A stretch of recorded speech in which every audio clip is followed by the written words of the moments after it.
On the third day, they judge him with more beatings. They hit his 2 eyes. He looked at things inappropriately. She looked at things inappropriately. They wanted to go and surf the internet.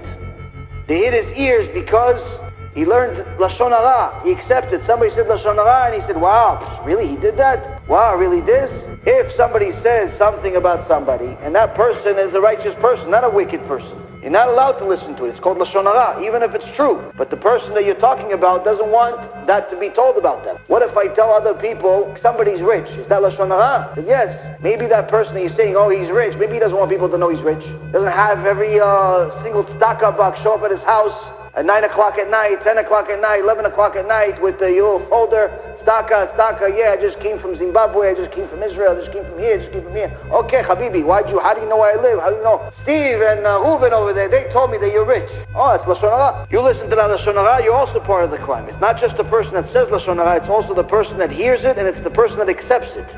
If you spoke Lashon Hara, they hit his lips too. Somebody likes to curse. They want to speak like a truck driver. They hit his mouth. What about his feet? Well, it depends. Did he go to SHIUR Torah? Or did he go to the bar? If he went to the bar and he went to play basketball on Shabbat and he went to all the different nice places that are not Torah, he wanted to go to the beach to see all the naked people. Or he wanted to go to the fake SHIUR Torah where they only have food but no Torah because they pay $20 over there. He wanted to go over there so they could teach him that some rabbi that died a few years ago, he's the Mashiach. He wanted to go over there so they could teach him kfirah, they could teach him nonsense. He wanted to go over there where they say there's no gehinnom. He wanted to go over there to a place where they said that all of Am Yisrael is going to Gan Eden. If you're Moshe Rabbeinu or you're Bilam Rasha, everybody goes to Gan Eden. Eternal damnation can't mean you will burn in hell forever, because hell can't go on forever. It's evil. Evil doesn't go on forever. So it can't be punishment forever, besides the fact that it's pointless. What's punishment forever? Not getting anywhere. There is eternal end, eternal darkness, not punishment. When the soul stops being who it was, loses all its memory and its characteristics, and just becomes energy, that's eternal. It will forever be energy and not itself anymore. Where is Hitler's soul? In hell? No way. If Hitler came to hell, everybody else would leave. Hell means the cleansing adjustment that the soul goes through to salvage all the goodness that was there and is maybe a little fapachkit, with the misbehaviors.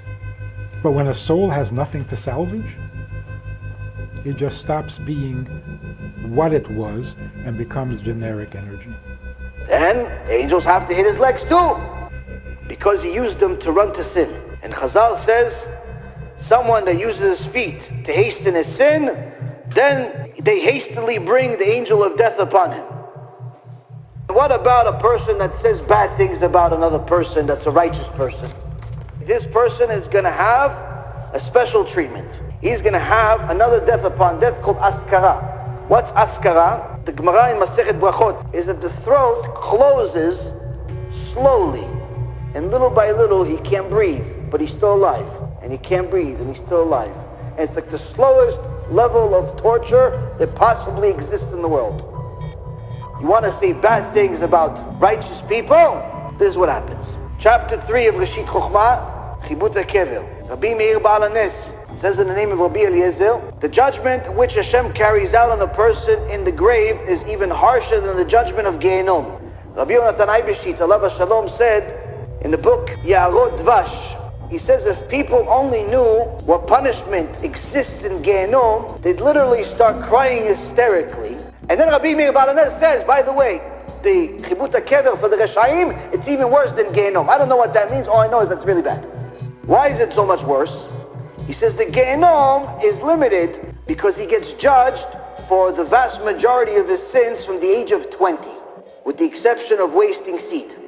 But then Rabbi Meir says the judgment that's in the grave, the beating of the grave, everyone has to go through, even babies that are being nursed, even a miscarriage. Everyone has to go through this.